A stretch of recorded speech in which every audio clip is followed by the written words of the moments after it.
À cheval entre l'Écosse et l'Angleterre, Berwick-sur-Tweed illustre à elle seule les enjeux économiques d'une éventuelle indépendance de l'Écosse. Cette ville de 13 000 habitants se trouve en Angleterre, mais à seulement 6,5 km de la frontière.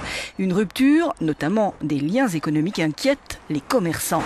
La boucherie Skelly fut fondée en 1760, 53 ans après l'Union, et John Skelly vend des spécialités des deux côtés de la frontière. Honnêtement, dit-il, je ne pense pas que ce soit une bonne idée pour Berwick, parce que beaucoup de nos clients viennent du côté écossais de la frontière et de tous les alentours.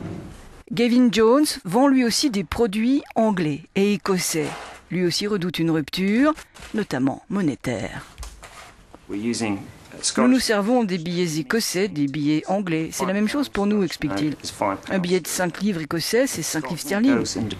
Si l'Écosse devient indépendante, 5 livres pourraient valoir 3 livres sterling, ou bien 7, qui sait, ça va compliquer nos prix et entraîner des frais bancaires pour nos entreprises.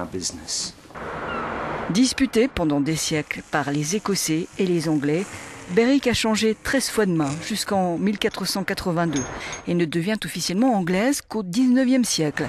Or, la ville a gardé cette double identité. Qui dit frontière dit passeport, dit la mairesse de la ville.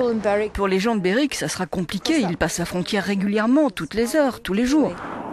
De l'autre côté de la frontière, en Écosse, la dimension économique d'une rupture avec le Royaume-Uni divise les milieux d'affaires. Les conséquences sur l'emploi, les exportations et la vie des entreprises ne sont pas perçues de la même manière par tous.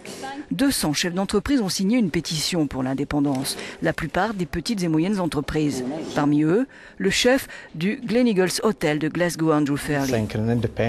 Dans une Écosse indépendante, dit-il, les entreprises peuvent prospérer.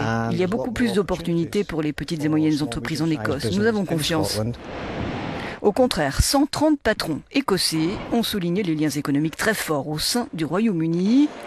Ils appellent au maintien de l'Union, parmi eux le patron du groupe d'ingénierie Weir.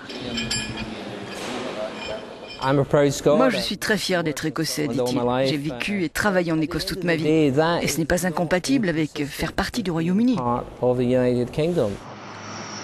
L'incertitude sur la monnaie et sur l'Union européenne compte aussi sur ce choix décisif.